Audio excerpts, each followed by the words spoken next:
MRCS. Our MRCS team is here. A little portion of MRCS team is here. I am here as academic consultant, Dr. Nahida Akhtar Nipa, and we have Dr. Abul Bashar here. Bashar, are you hearing me? Assalamu alaikum. Yes. Yeah. Okay. তো আজকে আমাদের যে MRCS পার্টে আমাদের হচ্ছে recent আমাদের আজকে MRCS পার্টের একদম ফ্রম দ্য বিগিনিং আমরা কিভাবে শুরু করব সেটা নিয়েই আমরা আজকে আমাদের প্রোগ্রামটা একটু সাজিয়ে নিয়েছি। যেহেতু এই মুহূর্তে এমআরসিএস পার্টের ক্যান্ডিডেট যারা আছে, যারা হচ্ছে যে রিসেন্ট যারা ইন্টার্ন শেষ করেছেন একটা ব্যাচ আমাদের আছেন। এছাড়া এই মুহূর্তে অনেকেই এই মার্চ মাস মাত্র রেসিডেন্ট হিসেবে জয়েন করেছেন, সার্জারি রেসিডেন্ট হিসেবে জয়েন করেছেন। আমরা সার্জারিতে যারা আছি রেসিডেন্ট হিসেবে অথবা এফসিপিএস ট্রেনিং হিসেবে যারা আছি, আমাদের মোটামুটি একটা ড্রিম থাকে যে আমার একটা এমআরসিএস থাকবে। এই মুহূর্তে এমআরসিএস পার্টে এমআরসিএস খুবই জনপ্রিয় একটা ডিগ্রি সার্জনদের কাছে, যে আমি সার্জন হচ্ছি, আমার একটা ইউকে ডিগ্রি থাকবে, আমার একটা রয়্যাল কলেজ অফ সার্জনস এর ডিগ্রি থাকবে। সে কারণেই আমরা এখন মোটামুটি জিজ্ঞাসা ভালোই থাকে যে এমআরসিএস পার্টের জন্য কিভাবে এমআরসিএস জার্নিটা কিভাবে শুরু করব, কিভাবে পড়াশোনা করব। তো আমাদের এমআরসিএস এর যেই আমাদের জেনেসিস আউটলেয়ারে জেনেসিসের একটা ডিপার্টমেন্ট জেনেসিস আউটলেয়ার, এই ডিপার্টমেন্ট আমরা কাজ করি মেইনলি রয়্যাল কলেজের ডিগ্রিগুলো নিয়ে। আমাদের পুরো একটা টিম আছে, এই টিমেরই একটা ছোট্ট পার্ট এমআরসিএস। ওই এমআরসিএস টিমেরই যেই বিশাল বড় একটা টিম আছে, সেই টিম থেকেই আমি আর বাসার আপনাদের সাথে আছি। আমরা আজকে এমআরসিএস পার্টের যেই এক্সাম স্ট্রাকচার, সেই স্ট্রাকচারটুকু নিয়ে কথা বলবো। এছাড়া হচ্ছে আমরা কিভাবে আমাদের স্টাডি প্ল্যান কিভাবে গুছাবো ডিউরিং আওয়ার ট্রেনিং পিরিয়ড বলি, অথবা হচ্ছে আমাদের রেসিডেন্স যে পিরিয়ডটা আছে এই মুহূর্তে যারা আমরা ফেজেতে জয়েন করেছি, আমরা কিভাবে আমাদের স্টাডি প্ল্যানটা কিভাবে গুছাবো, এবং আমাদের এই মুহূর্তে কি রিসোর্স কি লাগবে এবং কি টপিকস আমাদের কি লাগবে, সেটা ইন্টার্নদের জন্য এবং হচ্ছে যারা ট্রেনি হিসেবে আছি তাদের জন্য।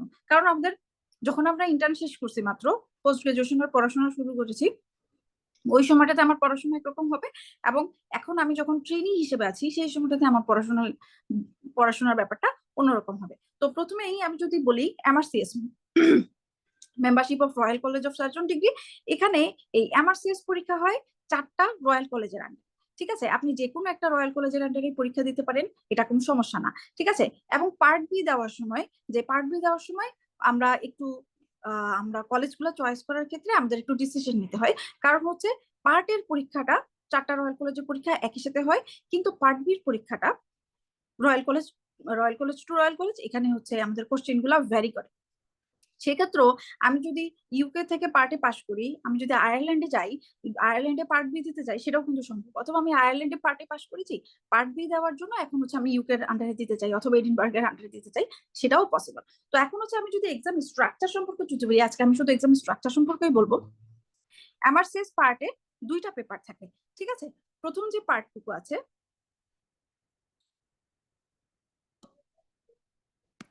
এমআরসিএস পার্টের 2টা পেপার থাকে, পেপার 1 এন্ড পেপার 2। ঠিক আছে, পেপার 1 সেটা হচ্ছে বেসিক সায়েন্স। এই পরীক্ষায় আমার পেপার 1 এর মার্ক থাকে টোটাল 180 মার্ক। ঠিক আছে, এবং হচ্ছে পেপার 2 যেটা, এই পরীক্ষাটা হয় আমাদের 3 আওয়ার্সের। এখানে আমি প্রত্যেকটা কোশ্চেনের জন্য 1 মিনিট করে টাইম পাবো। এবং পেপার 2 থাকবে হচ্ছে এখানে আমার প্রিন্সিপাল অফ সার্জারি। ঠিক আছে, প্রিন্সিপাল অফ সার্জারি এখান থেকে আমার কোশ্চেন থাকে 120 মার্কস। 120 মার্কস টোটাল আমার এক্সাম 300 মার্কস। টোটাল আমাদের 300 মার্কস। তো আমাদের পাস করার জন্য মোটামুটি যে কত পার্সেন্ট মার্ক লাগে। ঠিক আছে, ইদানিং কোশ্চেন একটু কঠিন হচ্ছে। একটা সময় ছিল যখন আমরা পরীক্ষা দিতাম, তখন আমাদের 200 to 220 মার্ক লাগতো। এখন মার্ক অনেক বেশি কমে আসছে, কারণ হচ্ছে কোশ্চেনটা কঠিন হচ্ছে। সেই কারণে দেখা যাচ্ছে যে আমাদের এইবার আমাদের কাটমার্ক কত ছিল? মেবি 173। ঠিক আছে, এরকমই ছিল। তো কাটমার্কটা এরকমই কমে আসতেছে, এবং এইখানে যে আমার কোশ্চেন গুলো আছে এই কোশ্চেন গুলো প্রত্যেকটাই কিন্তু এসবিএ। আমরা বাংলাদেশে এফসিপিএস পরীক্ষা দিই MCQ combination of MCQ and SBA. এখানে আমাদের পুরোটা কোশ্চেনই থাকবে এসবিএ বেসড, এবং হচ্ছে এটা একটা কম্পিউটার বেসড পরীক্ষা। আমরা সবসময় হচ্ছে এমসিকিউ পেপারে পরীক্ষা দিয়ে অভ্যস্ত, কিন্তু এখানে এটা সম্পূর্ণ কম্পিউটার বেসড পরীক্ষা। কিন্তু এই পরীক্ষার জন্য এমন না যে আপনাকে কম্পিউটার খুব ভালো চালাইতে জানতে হবে, জাস্ট হচ্ছে আপনি কম্পিউটার সামনে বসবেন, আপনার আইডিটা দিয়ে আপনি লগ ইন করবেন। আপনি যদি সেটাও দিতে না পারেন, সেখানে আপনাকে হেল্প করার জন্য লোক থাকে। তারপর হচ্ছে আপনি লগ ইন করবেন, আপনার কোশ্চেন আসতে থাকবে একটার পর একটা কোশ্চেন, জাস্ট হচ্ছে আপনার সামনে কোশ্চেনের পরে অপশনটা জাস্ট আপনি ক্লিক করে যাবেন। যারা জেনেসিসে অনলাইনে এক্সাম দিয়ে অভ্যস্ত তাদের জন্য ব্যাপারটা খুব ইজি, ঠিক আছে। এছাড়া হচ্ছে যে আমরা যখন এই জেনেসিস আউটলেয়ারে যারা ভর্তি থাকেন তারাও হচ্ছে ম্যাক্সিমাম অনলাইনে যারা আছেন সবাই অনলাইনে পরীক্ষা দিবেন, সেক্ষেত্রে আপনার প্র্যাকটিসটা ওইভাবেই হয়ে যাবে যে আপনি কিভাবে পরীক্ষা দিবেন, কম্পিউটার বেসড পরীক্ষা। তারপর হচ্ছে আমি যদি বলি যে আপনি প্রিপারেশনের ব্যাপারে, এখন হচ্ছে আমি প্রথম যে পার্ট এমআরসিএস পার্টের পেপার ওয়ানের যে আমার যে বেসিক যে সিলেবাসটা, সেই সিলেবাস সম্পর্কে যদি আমি বলি, অ্যানাটমি থেকেই আমাদের মোটামুটি থাকে 75 মার্কসের মতো। অনলি অ্যানাটমি থেকেই আমাদের থাকবে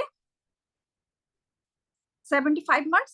অ্যানাটমি থেকে থাকবে আমাদের 75 মার্কস। এই অ্যানাটমির মধ্যে 75 এর মধ্যে সবচাইতে বেশি ইম্পর্টেন্ট হচ্ছে আমাদের আপার লিম্ব আর লোয়ার লিম্ব। এখান থেকে আমার মোটামুটি 30 to 35 এর মতো কোশ্চেন থাকে। 30 to 35 এর মতো কোশ্চেন থাকবে।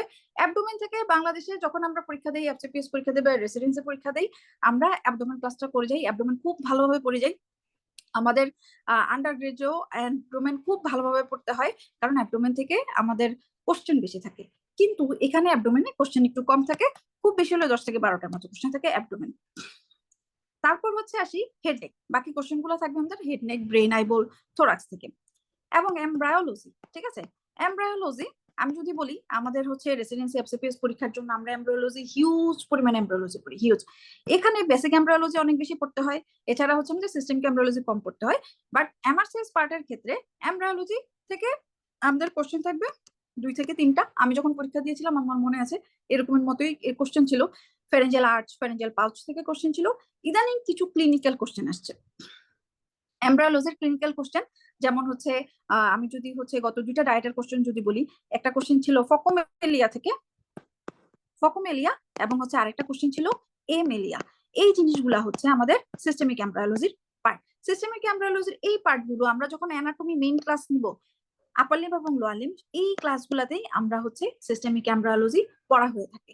নরমালি জেনেসিসে কেউ যদি এফসিপিএস পার্ট 1 বা রেসিডেন্সির ক্লাস করে থাকেন, এখানে এমব্রায়োলজির আলাদা একটা ক্লাস থাকে, হিউজ একটা ক্লাস থাকে, হিউজ একটা এক্সাম হয়, ঠিক আছে। অনেক ডিটেইলস এখানে জানা লাগে। কিন্তু এখানে আমাদের এমআরসিএস পার্টের ক্ষেত্রে যেহেতু এমব্রায়োলজিটা খুব বেশি একটা লাগে না, আমরা যেটা করি সেটা হচ্ছে আমাদের অ্যানাটমির প্রত্যেকটা ক্লাসের সাথে সেটা খুব ভালোভাবে পড়ানো হয়ে যায়। এবং আমার কাছে মনে হয় সিস্টেমিক এমব্রায়োলজি আপনি যখন সিস্টেমিক অ্যানাটমির সাথে পড়বেন, তখনই আপনার বেস্ট পড়াশোনাটা হবে।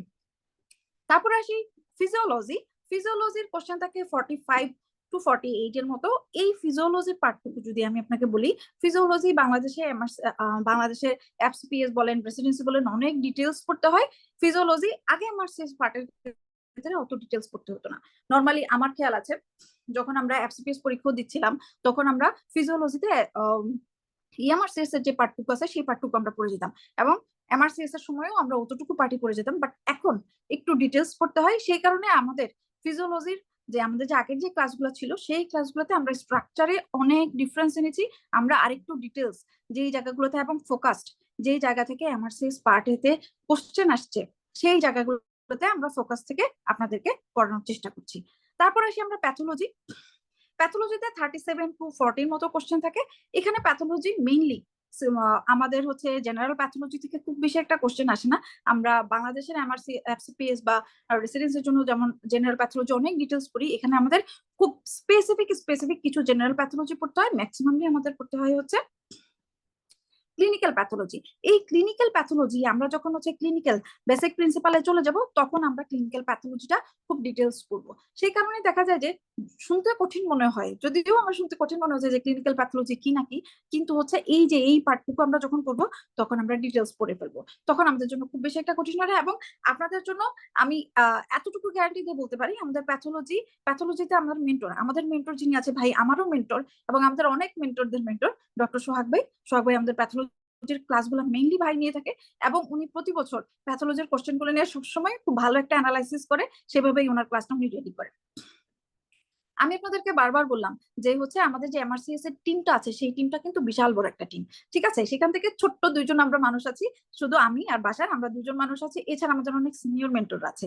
ঠিক আছে, আমাদের হেড নেকের যে পোর্শনটুকু আছে, হেড নেকের পোর্শনটুকু সবসময় আমাদের সব মেন্টরদের মেন্টর ডক্টর সাইফুল ইসলাম সৌদ ভাই নিয়ে থাকেন, neuro surgeon doctor Saiful Islam Saud ভাই।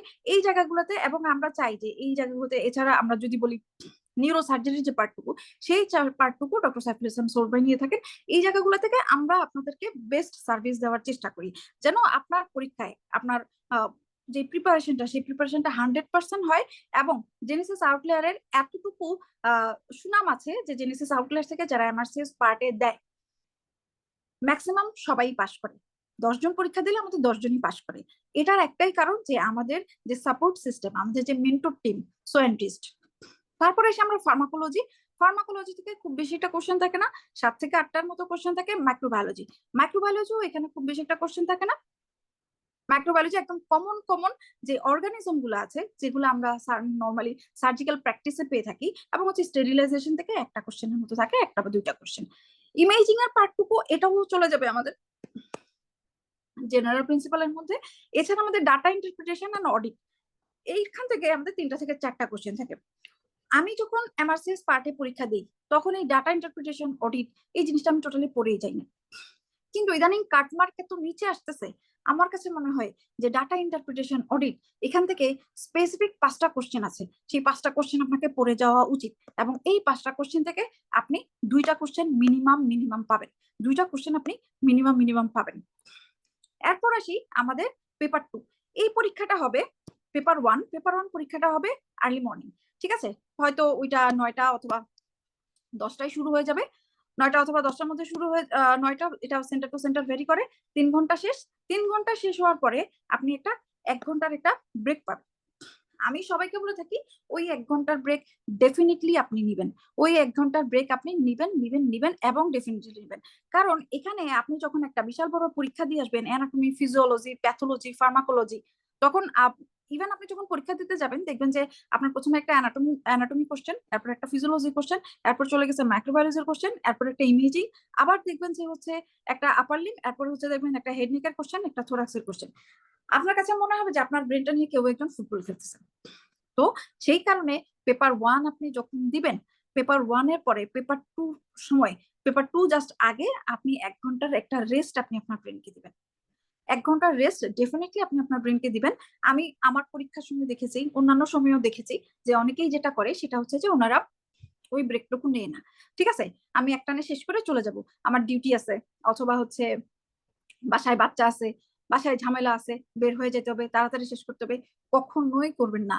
এমআরসিএস পার্টি এফসিপিএস এর মতো 10,000 টাকার পরীক্ষা না, এটা 1,05,000 টাকার পরীক্ষা। ঠিক আছে, আমি বলবো আমার মতো একজন জুনিয়র ডাক্তারের জন্য ইটস হিউজ। আমি অনেকেই আছে যে না এটা কোনো ব্যাপার না, এটা কোনো ব্যাপার না, কিন্তু আমি বলতে পারি যে আমার মতো একজন জুনিয়র ডাক্তারের জন্য এটা অনেক হিউজ, 1,05,000 টাকা। হ্যাঁ, যদি আমার সময় অত টাকা লাগে নাই। আচ্ছা, তারপর আসি যে আপনি ওই 1 ঘন্টার ব্রেকটুকু নিবেন, ওয়াশরুমে যদি যেতে হয় যাবেন। ঠিক আছে, এবং আপনি পেপার 1 দেওয়ার আগে অবশ্যই আশেপাশে কোথায় ওয়াশরুম আছে সেটা খুঁজে নেবেন, এবং আপনি ওয়াশরুমের কাজটা শেষ করে তারপর ঢুকবেন, কারণ আপনি এখানে প্রত্যেকটা কোশ্চেনের জন্য শুধুমাত্র 1 মিনিট টাইম পাবেন। ঠিক আছে, প্রতিটা কোশ্চেনের জন্য। আর এখানে সিনারিও গুলা আপনার হচ্ছে, এটা যদি একটা পেপার হয়, ঠিক আছে, এটা যদি আপনার স্ক্রিন হয়, এই স্ক্রিনে এতটুকু অংশ জুড়ে থাকবে আপনার কোশ্চেন, আর নিচে 4টা 5টা অপশন থাকবে। ঠিক আছে, 4টা না 5টা অপশন থাকবে। ঠিক আছে, তাহলে কোশ্চেনের প্যাটার্নটা হচ্ছে এরকম, ওই কোশ্চেন পড়তেই দেখা যাবে যে আপনার 40 সেকেন্ড টাইম চলে গেছে। ঠিক আছে, আপনার বাকি 20 সেকেন্ডের মধ্যে অ্যান্সার করতে হবে, এবং আপনি প্রত্যেক রুমে, আপনাকে ঘড়ি নিতে দিবে না, প্রত্যেক রুমেই ঘড়ি থাকে, আপনাকে একদম ঘড়ির সাথে টাইমের সাথে আপনি যখন কোশ্চেন 10 দাগাচ্ছেন তখন আপনার ঘড়ির টাইম হবে 10 মিনিট। এটা আপনাকে মানতেই হবে। ঠিক আছে, যে সময় আপনি হচ্ছে কোশ্চেন 30 দাগাচ্ছেন তখন আপনার টাইম হইতে হবে ঘড়িতে 30 মিনিট। আপনি যদি পিছনে পড়ে যান তাহলে কিন্তু শেষ। তারপর হচ্ছে প্রত্যেকটা কোশ্চেনের সামনে এখানে একটা ফ্ল্যাগ মার্ক দেওয়ার থাকে। ঠিক আছে, আপনার যদি মনে হয় কোশ্চেনটা কনফিউজড তখন আপনি এখানে ফ্ল্যাগ মার্ক করে রাখতে পারেন। সবশেষে আপনি যদি 2-3 মিনিট সময়ও পান, আপনি সবশেষে সামারাইজ করবেন। যখন আপনি সাবমিট করবেন, সাবমিট করার আগে ফ্ল্যাগ মার্ক গুলো আপনি দেখতে পারবেন যে আপনার এটা নিয়ে কনফিউশন ছিল, সেটা আপনি আরেকবার দেখতে চান। অনেক সময় এমন হয় যে আমরা একটা কোশ্চেন নিয়ে কনফিউশনে ছিলাম, সেই কোশ্চেনের অ্যান্সারটা দিয়ে আসলাম। কোনো কোশ্চেনে কিন্তু খালি রেখা যাবে না, প্রত্যেকটা অ্যান্সার করে যেতে হবে। তারপর হচ্ছে যখন আরো 2-3টা কোশ্চেন যখন আপনি সলভ করতে পারবেন তখন আপনার কাছে হবে না আমি 2-3টা আগে কোশ্চেন ছিল ওই কোশ্চেনটার অ্যান্সারটা ওইটাও হওয়া উচিত ছিল, কারণ কিছু ক্লু চলে আসে ওইভাবে যে 4-5টা আগে যে কোশ্চেন গুলো ছিল সেগুলো আপনি পারতেন, কিন্তু হচ্ছে আপনার কনফিউজ ছিল। সে কারণে সবসময় আপনি যেটা করবেন সেটা অবশ্যই আপনি যেগুলো নিয়ে কনফিউশন থাকবে সেগুলো ফ্ল্যাগ মার্ক, যদি আপনার কপাল ভালো থাকে আপনি 5 মিনিট বা 2 মিনিট আগে শেষ করতে পারেন, আপনি সেই ফ্ল্যাগ মার্ক গুলো দেখে আসবেন। তারপর আসি আপনি 1 ঘন্টা পরীক্ষা দিলেন, 1 ঘন্টা রেস্ট নিলেন, 1 ঘন্টা রেস্ট নেওয়ার পরে এরপর শুরু হবে দা রিয়েল গেম। ঠিক আছে, আমি বলি paper two it is the real game. ঠিক আছে, এখানে পেপার 2 এর যে কোশ্চেন গুলা হয়, এই পেপার 2 এর কোশ্চেন গুলা মোটামুটি আমি বলতে পারি যে এখানে যে কোশ্চেন গুলো আমি দেখে এসেছি এবং হচ্ছে এখন রিকলে যে কোশ্চেন গুলো দেখে এসেছি, ওই কোশ্চেন গুলা পারার জন্য হয় আপনাকে ফেজ এ, ঠিক আছে, রেসিডেন্সির ফেজ এ, অথবা হচ্ছে মিড টার্ম অথবা এমসিপিএস। ঠিক আছে, এই পার্টটুকু অংশটুকু আপনি যদি এই প্রিপারেশন গুলো যদি ভালো থাকে সেক্ষেত্রে আমি আপনাকে বলবো যে আপনি হচ্ছে পেপার 2 খুব ভালো দিবেন, কারণ হচ্ছে এখানে কোশ্চেনের লেভেল গুলো এরকম। ঠিক আছে, এবং কিছু জায়গায় আমরা যখন হচ্ছে কিছু জায়গায় কিছু কোশ্চেন এরকম হয় যে এফসিপিএস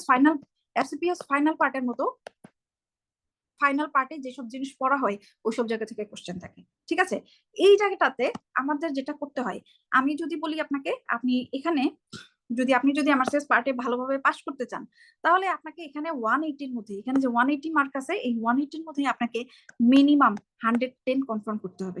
ঠিক আছে, 110 to 120 আপনাকে কনফার্ম করতে হবে। তারপর হচ্ছে বাকিটুকু এখানে যে 120 মার্ক আছে এই 120 মার্ক আপনাকে 120-র মধ্যে আমি আপনাকে বলবো 70 to 80 যদি আপনি ধরে রাখতে পারেন তাহলে আপনাকে বলবো যে আপনি পাস করতে পারবেন। ঠিক আছে, যারা আমার পরিচিত বড় ভাই আপুরা আছে অনেক সময় জানতে চায় যে হচ্ছে আমি তো বুড়া হয়ে গেছি, এখন পরীক্ষা দিব কিনা, কি করব বল, বেসিক তো সব ভুলে গেছি। তখন আমি ওই ভাইয়া আপুদেরকে যেটা বলি সেটা হচ্ছে যে ভাই পেপার টুতে যে 120 মার্ক আছে, আপনার যে ক্লিনিক্যাল নলেজ আছে সেই ক্লিনিক্যাল নলেজ দিয়ে ডেফিনেটলি আপনি 110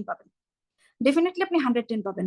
আর হচ্ছে বেসিকের যে অংশটুকু আছে সেই অংশটুকুর জন্য আপনার যেটা লাগবে সেটা হচ্ছে যে এখান থেকে আপনি যদি আপনি তো ভুলে গেছেন কিন্তু করছেন, ওইটাই যদি আপনি আরেকবার রিভিউ করেন তাহলে আপনি এখান থেকে ডেফিনেটলি আপনি 100 পাবেন। তাহলে কিন্তু এখানে 100 আর এখানে হচ্ছে 110, এখানে মোটামুটি 210 হয়ে যায়। এটা হচ্ছে আমার সিনিয়র বড় ভাই বোন যারা হচ্ছে মাঝে মধ্যে জানতে চান যে এই মুহূর্তে এমআরসিএস যেহেতু অনেক পপুলার, ভাইয়া আপুরা পরীক্ষা দিতে চান তাদের জন্য।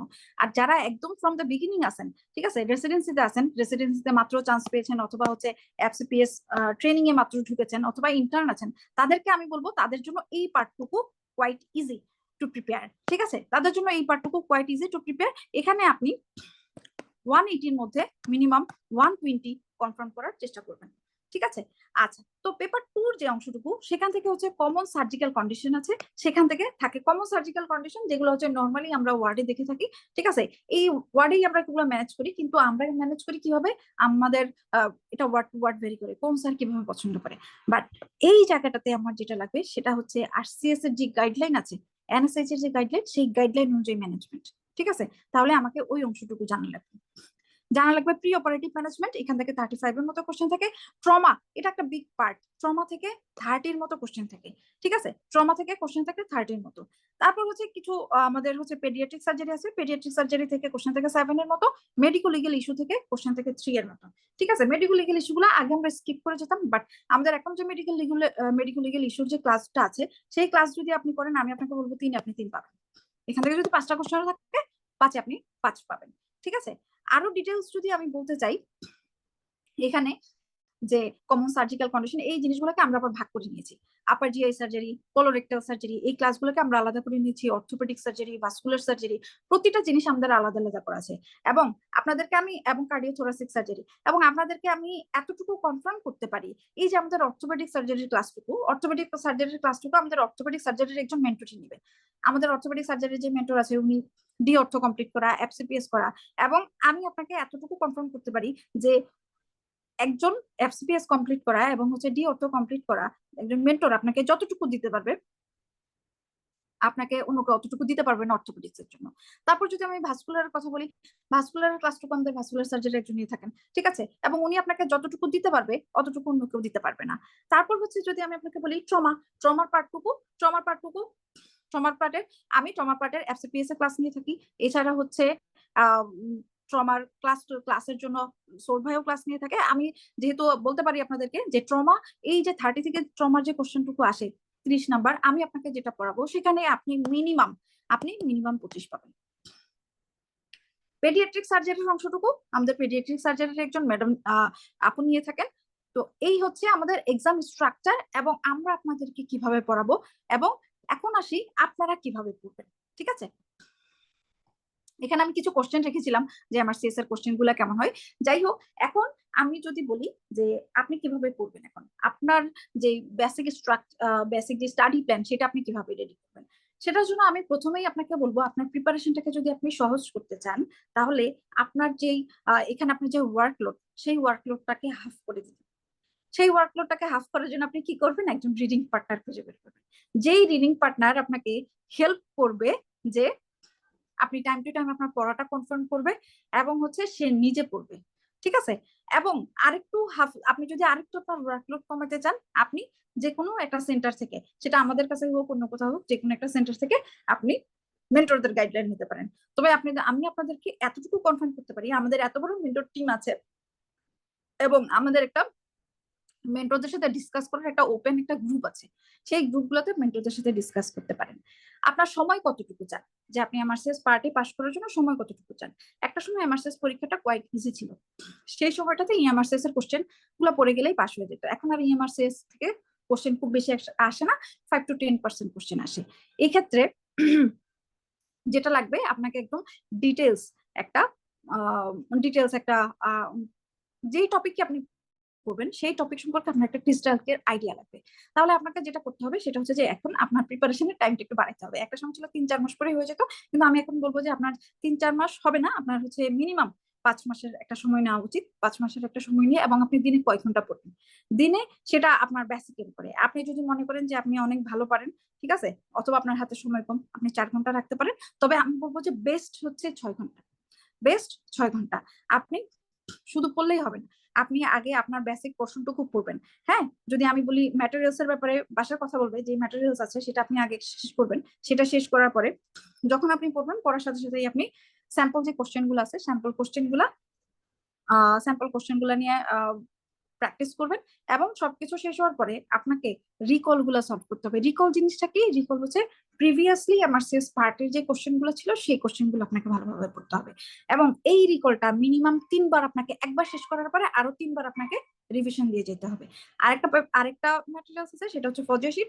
সেটাতে হচ্ছে প্রিভিয়াসলি কমনলি আসা কিছু কোশ্চেন নিয়ে একটা শিট আছে, সেখান থেকে আপনাদের পড়তে হবে। তবে মিনিমাম 3 বার আপনাকে রিকল রিভিশন দিয়ে যেতে হবে। এবং আপনি যে বেসিক ম্যাটেরিয়ালস গুলো পড়তেছেন সেগুলো তো আপনাকে 3 বার পড়তেই হবে।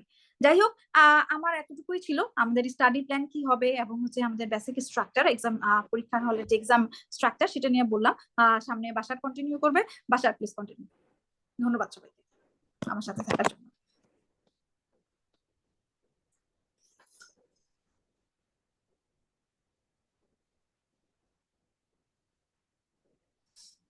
জি, ধন্যবাদ আপু। আমি একটু আমার স্ক্রিনটা শেয়ার করছি।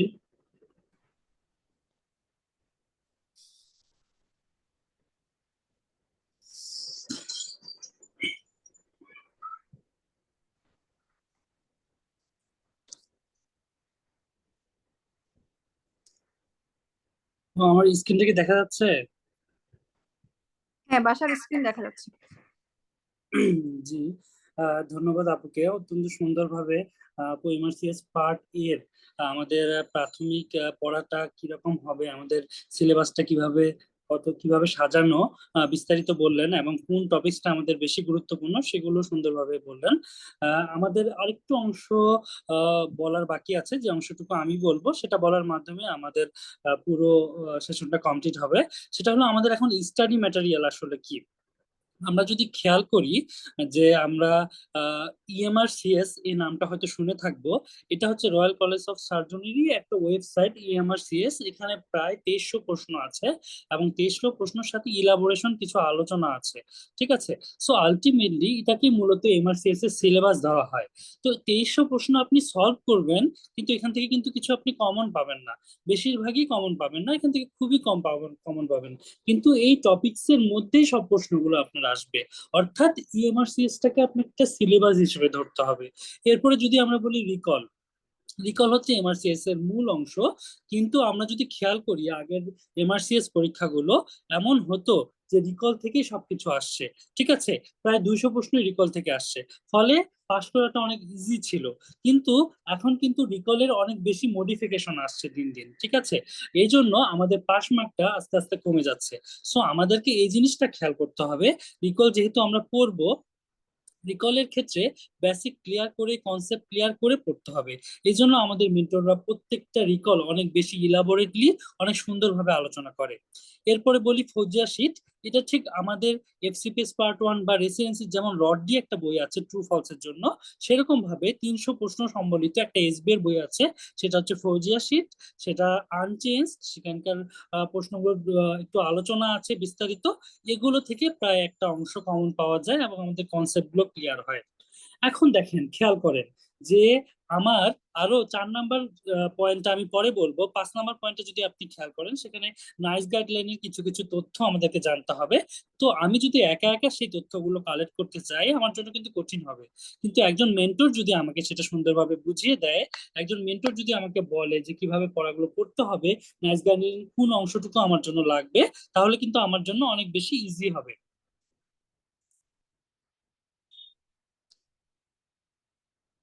তো এই জিনিসটা আমরা একটু খেয়াল করব। নাইস গাইডলাইনটা আমাদের একটা দিক নির্দেশনার জন্য একটা মেন্টরের হেল্প দরকার। বেলি লাভের কথা যদি বলি, বেলি লাভ আসলে এমআরসিএস এর জন্য কেউ পড়ে না, কিন্তু আমরা যদি খেয়াল করি যে বেলি লাভ থেকে টুকটাক প্রশ্ন কিন্তু প্রত্যেকবারই আসে, এবং প্রত্যেকবার যে নতুন নতুন প্রশ্নগুলো আসছে সবকিছু কিন্তু আপনি বেলি লাভে পাবেন। হ্যাঁ, আরেকটা হচ্ছে পাস টেস্ট। এটা হচ্ছে আমার একটা স্টাডি ম্যাটেরিয়াল, এটাও তাদের রয়্যাল কলেজ অফ সার্জনের, কিন্তু এটা অনেক হাই লেভেলের প্রশ্ন। কারো যদি ইচ্ছা থাকে, আপনার মার্ক অনেক আপ টু ডেট থাকবে, অনেক বেশি নাম্বার আপনি পেতে চান, আপনি 260-70 পেতে চান, তাহলে আপনি পাস টেস্ট করতে পারেন। কিন্তু এটা না পড়লেও আপনার পাস করার ক্ষেত্রে একটা মিনিমাম নাম্বার পাওয়ার জন্য খুব বেশি সমস্যা হবে না। কারো ইচ্ছা থাকে যদি আমি টপ লেভেলের নাম্বার পাবো, তিনি অবশ্যই পাস টেস্ট করবেন। এখন বিষয় হচ্ছে এই স্টাডি ম্যাটেরিয়াল গুলোর লাস্টে আমি বলতে চাইলাম 4 নাম্বারে বেসিক বুকের জায়গায় দুইটা কথা বলেছি। একটা হচ্ছে অ্যানাটমির কিছু ফিগারের জন্য কিছু বই, আমাদের নিটার হতে পারে, বিশ্রাম সিং হতে পারে, যে কোনো একটা বই আমরা অ্যানাটমির ফিগারের জন্য দেখব। সাথে সাথে এই সব কিছু স্টাডি ম্যাটেরিয়ালের একটা কম্বিনেশন পাবো আমরা জেনেসিস শিটে।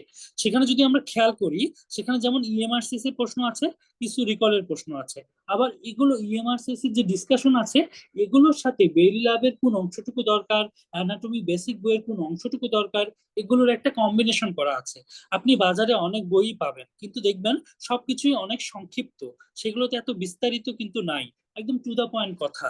কিন্তু যখন একজন ডক্টর এটা পড়ে পরীক্ষা দিতে যায়, তখন নতুন প্যাটার্নের প্রশ্ন আসলে তার ক্ষেত্রে ঝামেলা হয়ে যায়, কিভাবে পড়বেন, কিভাবে সলভ করবেন, তখন একটু ঝামেলা হয়ে যায়। এই জন্য আমরা বেসিক টপিকস গুলো, ইএমআরসিএস এর বেসিক টপিকস, সাথে বেরি ল্যাবের কতটুকু অংশ লাগবে, প্লাস একটা মেইন বইয়ের কতটুকু অংশ লাগবে, সবকিছু কম্বিনেশন করে আমরা জেনেসিসের শীটটা তৈরি করেছি, যেটা পড়লে এগুলোর সাথে আপনার রিকল পড়াটাই আপনার জন্য যথেষ্ট। আর মেন্টর তো আপডেট গাইডলাইন সম্পর্কে আপনাকে ধারণা দিবেনই, তখন আপনি ন্যাশ গাইডলাইনের যে 2-4টা পয়েন্ট লাগে সেটা সম্পর্কে একদম বিস্তারিত জানতে পারবেন। এখন বিষয় হচ্ছে আমাদের এই স্টাডি ম্যাটেরিয়াল গুলো পড়ার জন্য আসলে কি রকম সময় দরকার, এরকম যদি কিছু কথা বলি। আসলে আমরা ধরি অ্যাভারেজ যদি আমরা সবকিছু ধরি, কোন জিনিসটা কোথা থেকে পড়বো সেটার একটা স্লাইড আমি আপনাদের সামনে দেখাচ্ছি। কিন্তু অ্যাভারেজ যদি আমরা বলি, মিনিমাম আমাদের 5 থেকে 6 মাস সময় লাগে। এবং কারো যদি আগে পার্ট 1 এর প্রিপারেশন নেওয়া থাকে তার জন্য হয়তো 3 থেকে 4 মাস সেটা হতে পারে। কিন্তু আপনি যখন একবার বেসিক জিনিসগুলো পড়ে ফেলবেন, অ্যানাটমির বেসিক বইগুলো শীট পড়ার মাধ্যমে, ছবি দেখার মাধ্যমে ক্লিয়ার করবেন, ফিজিওলজি ক্লিয়ার করবেন, ফিজিওলজি অনেক কম লাগে, মাইক্রোবায়োলজি অল্প কিছু লাগে, এবং ক্লিনিক্যাল অংশগুলো যখন আপনি এইভাবে কোরিলেশন করবেন তখন দেখবেন যে আপনার একটা বেসিক তৈরি হয়েছে। তারপর শেষ 1 মাসে আপনি শুধু রিকল যদি পড়েন, বারবার রিভাইজ দেন 1-2 মাসে, তাহলে আপনার জন্য অনেক ইজি হবে। তো আমাদের ক্লাসগুলো এমন ভাবেই সাজানো যাতে সবকিছু পড়ার পরে আমরা রিকল গুলো করতে পারি, এবং তখন বারবার রিভিশনের মাধ্যমে আমাদের প্রিপারেশনটা কমপ্লিট হয়। এরকম ভাবেই আমাদের ইয়াগুলো কারিকুলামটা সাজানো। এখন কি টপিক ডিসকাশন বলে একটা কথা আছে আমাদের আজকের আলোচনায়, সেটা হলো আমরা কোন কোন কি টপিকগুলো আমাদের জন্য নিয়ে আসবো। আপনি অ্যানাটমিকে বলা হয় ট্রাম্প কার্ড, যে যত বেশি অ্যানাটমি পারবে তার জন্য বিষয়টা তত বেশি ইজি হয়, সে তত সুন্দরভাবে কোরিলেশনটা করতে পারে। এরপরে যদি খেয়াল করি আমাদের ক্লিনিক্যালের কি অংশগুলো লাগবে, পেপার 2টা আমাদের জন্য একটা ডিভাস্টেটিং কন্ডিশন নিয়ে আসে পরীক্ষার দিনে। কেউ যদি ভালোভাবে না বুঝে পেপার 2 পড়ে তখন তার জন্য অনেক কঠিন হয়ে যায়। এক একটা প্রশ্ন এত বড় স্টেম থাকে, পড়তে গিয়ে সময় চলে যায়। আপনি 120 মিনিটে 120টা প্রশ্ন কিভাবে সলভ করবেন? এই কারণে আমি বলি যে এখানে মেন্টরের সহযোগিতা অনেক বেশি দরকার। একজন মেন্টর যখন আপনাকে গাইড করবে প্রত্যেকটা টপিক কিভাবে পড়তে হবে, ইমার্জেন্সির কোন অংশটাকে আপনি বেশি গুরুত্ব দিবেন, পেরিওপারেটিভ কেয়ারের কোন অংশটাকে গুরুত্ব দিবেন, অর্থোপেডিক সার্জারির কোন অংশটাকে গুরুত্ব দিবেন, তখন বিষয়গুলো আপনার জন্য ক্লিয়ার হবে। এরকম ভাবে ক্লিনিক্যালের প্রায় 12টা টপিকস এর মতো আছে, আমি ইম্পর্টেন্ট টপিকস গুলো এখানে দেখিয়েছি।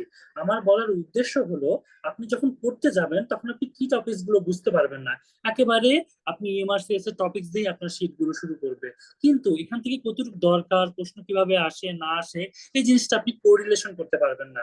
এই কারণে একজন মেন্টরের হেল্প আপনার অনেক বেশি প্রয়োজন, যে কারণে আপনার পড়াটা অনেক ইজি হবে। আর যেহেতু এত বড় একটা টাকার পরীক্ষা দিবেন, সো সো আপনার কনফিডেন্সটা সেই লেভেলেরই হওয়া উচিত। এবং আমি যদি বলি যে আমাদের সেপ্টেম্বর ডায়েটের একেবারে অলরেডি বুকিং শুরু হয়েছে, কারো যদি ইচ্ছা থাকে আপনি সেপ্টেম্বরে পার্ট 1 এমআরসিএস পার্ট এ দিবেন বলে ডিসিশন নিয়েছেন, তাহলে অবশ্যই আপনি কি করতে পারেন, আপনি সেপ্টেম্বরের এই বিষয়টুকু এখনই ইয়া করে নেন, বুকিং করে নেন। ফলে আপনার প্রিপারেশনটা একদম কমপ্লিট হয়ে সুন্দরভাবে সামনের দিকে আগাবে। এই জিনিসটা আপনার জন্য একটা সিরিয়াসনেস ক্রিয়েট করবে আপনি যখন ফর্ম ফিল আপটা করে ফেলবেন। এই জন্য ইমার্জেন্সি এবং পেরিওপেটিভ কেয়ারের বিষয়গুলো আমাদের সুন্দরভাবে বললাম। এই কারণে বললাম, যে কারণে একটা মেন্টর যদি আপনাকে এই জিনিসগুলোকে কোরিলেশন করায় দেয় আপনার জন্য অনেক বেশি ইজি হবে। আমাদের যেহেতু সেপ্টেম্বর ডায়েট সামনে, সেপ্টেম্বর ডায়েটকে কেন্দ্র করে আমাদের ব্যাচ ক্রিয়েট হয়েছে। আমাদের লং ব্যাচ চলছে, ঈদের পরে লং ব্যাচ 2 শুরু হবে। আমাদের যেটা অন্যতম ব্যাচ, যারা 5 মাসের মধ্যে প্রিপারেশনটা নিতে চান, আমাদের রেগুলার ব্যাচ সেপ্টেম্বর ডায়েটের জন্য, এটাও আমাদের ঈদের পরে 8 তারিখে শুরু হচ্ছে। এই রেগুলার ব্যাচে সপ্তাহে 2টা করে ক্লাস থাকে, অনলাইন অফলাইন দুইটাই সুযোগ আছে। তবে আপনার যদি সুযোগ থাকে আপনাকে আহ্বান করবো আপনি অবশ্যই অফলাইন ব্যাচে আসেন, যাতে এই জিনিসটা আপনার জন্য অনেক হেল্পফুল হয়, মেন্টরের সাথে একটা কোরিলেশন থাকে, এবং আপনি খুব দ্রুত কোশ্চেন গুলো কপ আপ করে ফেলতে পারেন, এবং আপনার পড়াশোনাটা অন্যান্য যে কারো তুলনায় অনেক বেশি ইজি হয়। এই কথাগুলো হচ্ছে আমার ওভারঅল আলোচনাটা ছিল, কিন্তু মূল উদ্দেশ্য যদি আমি আপনাকে বলি, আমার উদ্দেশ্য হচ্ছে ক্লিনিক্যাল কোরিলেশনটা করা। ঠিক আছে, ক্লিনিক্যাল কোরিলেশনটা যদি আপনি করতে পারেন একজন মেন্টরের সহযোগিতায়, তাহলে এই বিষয়টা আপনার জন্য কিন্তু অনেক বেশি ইজি হবে। তো আমাদের সেশনটার আলোচনাটা এরকমই ছিল। আমরা চাই যে ডক্টররা ডিসিশন নিয়েছেন এমআরসিএস পার্ট এ দিবেন, তাহলে আপনি এখন থেকেই পড়াশোনা শুরু করেন। এখন অনেক বেশি পপুলার একটা ডিগ্রি এমআরসিএস, এবং দেশ এবং দেশের বাইরে অনেক বেশি পপুলার, আপনার অনেক যোগ্যতা বাড়াই দিবে। আপনি দেশের বাইরেও যদি সেটেল হতে চান সেটা তো আপনার জন্য অবশ্যই একটা সহজ সুযোগ, এবং দেশে যদি সেটেল হতে চান সেটা আপনার নলেজকে, আপনার যোগ্যতাকে, আপনার এক্সেপ্টেন্সকে অনেক বেশি বাড়াই দিবে। এই জন্য যদি দেরি না করে, কারো যদি টাকা পয়সার খুব বড় একটা ইস্যু না থাকে, যে করে হোক পরিবার থেকে একটা ম্যানেজ করে নিতে পারবেন বা নিজের জবের মধ্যে থেকে 2-4 মাসে ম্যানেজ করে নিতে পারবেন, তাহলে আপনারা অবশ্যই সার্জন হতে চাইলে এমআরসিএস কে সাথে রাখবেন। আপনার সব ধরনের যোগ্যতাটা বৃদ্ধি পাবে ইনশাল্লাহ। এটা আমাদের ওভারঅল কথা ছিল। কারো কোনো প্রশ্ন আছে নাকি কোন সেশনটা নিয়ে, পুরো সেশনটা নিয়ে? আমাদের সাথে ডক্টর শুভ ভাই যুক্ত আছেন, যদি পুরো সেশনটা নিয়ে কোনো প্রশ্ন থাকে তাহলে বলতে পারেন। এছাড়া ফেসবুকে অনেকেই লাইভ হ্যাঁ। দেখছেন। আচ্ছা ভাই, একটা কোশ্চেন করতে যাচ্ছি। জি হ্যাঁ। একটা কোশ্চেন করতে যাচ্ছি ভাই। হ্যাঁ হ্যাঁ অবশ্যই বলেন। ভাই, বাজারে তো আসলে বিভিন্ন রকমের ইএমআরসিএস এর বই পাওয়া যায়। একটা আছে যে গতানুগতিক যে ইএমআরসিএস, ওইটা পাওয়া যায়। আবার হচ্ছে কিছু ইএমআরসিএস এর রিভিউ বুক পাওয়া যায় বিভিন্ন কোচিং সেন্টারের, বা হচ্ছে কিছু দুই একজন ভাইয়ার কিছু বই পাওয়া যায়। আসলে কোনটা ভালো হবে আমি আসলে বুঝতে পারছি না। হ্যাঁ হ্যাঁ বুঝতে পারছি। তার মানে ইমার্সিয়াস আপনাকে পড়তে হবে, এটা হচ্ছে কথা। কিন্তু আপনি ইমার্সিয়াস গতানুগতিক ইমার্সিয়াস যদি পড়া শুরু করেন, তাহলে জি, প্রথমে জি। আপনি হারায় যাবেন। আপনার যদি ক্লিনিক্যাল একটা কোরিলেশন থাকে, আপনি অলরেডি ট্রেনিং এ আছেন, আপনি এফসিপিএস পার্ট 1 এর একবার প্রিপারেশন নিয়েছেন, এমআরসি বা রেসিডেন্সি প্রিপারেশন নিয়েছেন, তখন আপনি ইমার্সিয়াস দিয়ে শুরু করতে পারেন। কিন্তু যদি আপনি প্রথমে ইমার্সিয়াস করতে যান, আপনি কিন্তু ভয় পেয়ে যাবেন যে পড়াগুলো মাথায় থাকবে না। এই জন্য আমাদের শীটগুলো বিশেষ করে, বা যেই শীটগুলো আপনার এরকম করে একটা টপিকস বেস আলোচনা, তারপর ইউএমআরসিএস এর প্রশ্নগুলো আলোচনা আছে, কিছু রিকল আছে, এই জিনিসটা আপনার জন্য বেশি ইজি হবে। কারণ ইউএমআরসিএস কিন্তু বেশি বেসিকটাকে গুরুত্ব দেয়নি, তারা টপিকটাকে গুরুত্ব দিছে। যে টপিকটা এমআরসিএস এর জন্য যথেষ্ট সেটাকে গুরুত্ব দিছে, সেই অনুযায়ী একটু আলোচনা করছে। এখানে কিন্তু বেসিকের সাথে ধীরে ধীরে, মানে আমরা যেভাবে পড়তে অভ্যস্ত, একটা বই প্রথমে একটু সহজ কথাটা, একটা গ্রস অ্যানাটমি, তারপর ক্লিনিক্যাল অ্যানাটমি, এরকম ধারাবাহিক ভাবে কিন্তু আলোচনাটা নাই, এলোমেলো আলোচনা। ফলে গতানুগতিক বই পড়লে আপনার জন্য ঝামেলা হবে। এই জন্য একটা গোছানো শীট, যেখানে বেসিকের সাথে কতটুকু ক্লিনিক্যাল লাগবে প্লাস কতটুকু বেরি ল্যাব লাগবে, এরকম একটা কম্বিনেশন আছে, সেটাকে আপনি বেশি গুরুত্ব দিবেন যদি আপনি কেবল শুরু করেন।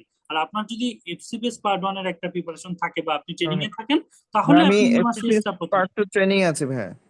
হ্যাঁ, তাহলে যদি আপনার মনে হয় তাহলে আপনি পেপার 1টা সেখান থেকে পড়তে পারেন। কিন্তু পেপার 2 এর জন্য আপনার প্রথমে একটা ওরিয়েন্টেশন দরকার হবে, তারপর ইমার্সিয়াস টা সলভ করলে ভালো হবে। ঠিক আছে, পেপার 2 এর জন্য। কারণ এগুলো তো আমাদের দেশের প্রেক্ষাপটে অনেক কিছু মিলে না। হ্যাঁ, একটু ডিটেলস, যে ডিজিজ গুলোকে আমরা গুরুত্ব দিই, তারা সেই ডিজিজ গুলোকে গুরুত্ব দেয় না। ফলে এখানে একটু গ্যাপ তৈরি হয়। বুঝা গেছে ভাইয়া? সেই ক্ষেত্রে আপনি পেপার 1 এর প্রিপারেশনটা ইমার্সিয়াস ভিত্তিক নিতে পারেন, কিন্তু পেপার 2 এর প্রিপারেশনটা আপনার একটা ক্লিনিক্যাল আলোচনা, তারপরে আপনি নিতে পারেন। ভাই, ঠিক আছে। তাইলে কি ভাই, বাজারে যে গতানুগতিক ইএমআরসিএস পাওয়া যায় ওটা ভালো হবে, নাকি হচ্ছে বিভিন্ন কোচিং সেন্টার বা হচ্ছে বিভিন্ন ভাইয়ারা যে রিভিউ বুক না, লিখছেন আপনার ওটা আমার ভালো? মনে হয় শীটটাকে আপনি গুরুত্ব দিতে পারেন। হ্যাঁ, আর যেহেতু আপনার এফসিপিএস এর প্রিপারেশন নেওয়া আছে, সো আপনার জন্য গতানুগতিক ইএমআরসিএস আপনি পেপার 1 এর জন্য করতে পারেন। পেপার 2 এর জন্য আপনাকে শীটের হেল্প নেওয়াটা বেশি ভালো হবে আমার মতে আর কি। এটা একটা বিষয়। আরেকটা বিষয় আমি একটু বলতে চাচ্ছি, সেটা হলো যে আপনি যদি প্রশ্ন সলভ করতে যান, তাহলেই বুঝতে পারবেন আসলে বিষয়টা কিরকম হচ্ছে। কিন্তু কিভাবে কোরিলেশন করতে পারছেন বা পারছেন না, সেই জিনিসটা আপনি প্রশ্ন সলভ করতে গেলে বুঝতে পারবেন। কিন্তু যখন ইএমআর সিরিজটা পড়া হবে, তখন আপনার একটা সিলেবাস সম্পর্কে ধারণা হবে। যেমন আমার একটা বন্ধু ট্রেনিং এ ছিল, সে রেসিডেন্সি ট্রেনিং এ ছিল, পেপার 2টা কিছুই বুঝতে পারছিল না। পরে আমাদের একটা ব্যাচ আছে, আমাদের ফাউন্ডেশন প্লাস ব্যাচ, যেটা পার্ট 1 এর জন্য, যারা কমপ্লিট করেছে তাদের জন্য। পরে সেই ব্যাচটাতে ভর্তি হয়ে শুধু ক্লিনিক্যাল ক্লাসগুলো যখন করলো, তখন অনেক বেশি 1 মাসের মধ্যে তার প্রিপারেশনটা কমপ্লিট হয়ে গেছে। এটা একদম পার্সোনাল এক্সপিরিয়েন্স থেকে বললাম। সো পেপার 1টা ওনারা বুঝতে পারে, কিন্তু পেপার 2টা একটু কোরিলেশন করতে বেশি সময় লেগে যায়। সো আপনি এখন কিরকম সময় পাচ্ছেন, সেটার উপর নির্ভর করে আপনার প্রিপারেশনটা কিরকম হবে। কিন্তু আপনি যে কোনো একটা গাইডকে ফলো করতে পারেন, সেটা সমস্যা নাই। কিন্তু সেখানে যাতে বেসিক টুকু আলোচনা হয়, তারপরে ক্লিনিক্যাল টুকু আলোচনা হয়, তারপর ইউমার্সিস এর প্রশ্ন থাকে, এরকম ভাবে আলোচনা হয়। আর আমি সবচেয়ে প্রিফার করি, কারো যদি অনলাইনে সাবস্ক্রিপশন কেনার সুযোগ থাকে, ইএমআরসিএস টা যাতে সে অনলাইন সাবস্ক্রিপশনটা কিনে ফেলে। তাহলে কি হয়, পড়াটা আরো বেশি গুছালো হয়, এবং যেগুলো আপ টু ডেট প্রশ্ন পাওয়া যায় সেগুলো পাওয়া যায়। বুঝা গেছে ভাইয়া? ও আচ্ছা ভাই, অনলাইনে ইএমআরসিএস কিভাবে করতে হয়, মানে এটা ওদের কিভাবে করা ওয়েবসাইটে যায়? গেলেই পাবেন। ইএমআরসিএস এ আপনি ওদের ওয়েবসাইটে সার্চ দিবেন ইএমআরসিএস, তখন ওদের সাইন আপ করার অপশন আসবে। সেখানে আপনার 6 মাসের জন্য 45 পাউন্ড টাকা লাগে। আর হচ্ছে 45 পাউন্ড লাগে। আর 4 মাসের জন্য 35 পাউন্ড লাগে। এটা পেমেন্ট করা যায় আর কি। ও আচ্ছা আচ্ছা ভাই, থ্যাংক ইউ। থ্যাংক ইউ ভাইয়া। তাহলে আপনার দাওয়াত থাকলো জেনেসিস আউটলাইনে, যারা অনলাইনে দেখছেন, ফেসবুক লাইভ দেখছেন, সবারই দাওয়াত থাকলো। যে কোনো সমস্যা আপনাকে আমাদের সাথে থাকতে হবে, বিষয়টা এরকম না। জেনেসিস ডক্টরদের পাশে সবসময় ছিল, এখনো আছে। যে কোনো সমস্যায় আপনারা আমাদেরকে নক করতে পারেন বা আমাদের অফিসে এসে যোগাযোগ করে আপনার সমস্যাগুলো সমাধান করতে পারেন। শুভকামনা থাকবে সবার প্রতি। আজকে প্রোগ্রামটা তাহলে এখানেই শেষ করছি। নাহিদ আপু। জি, ধন্যবাদ সবাইকে। আসসালামু আলাইকুম রহমতুল্লাহ।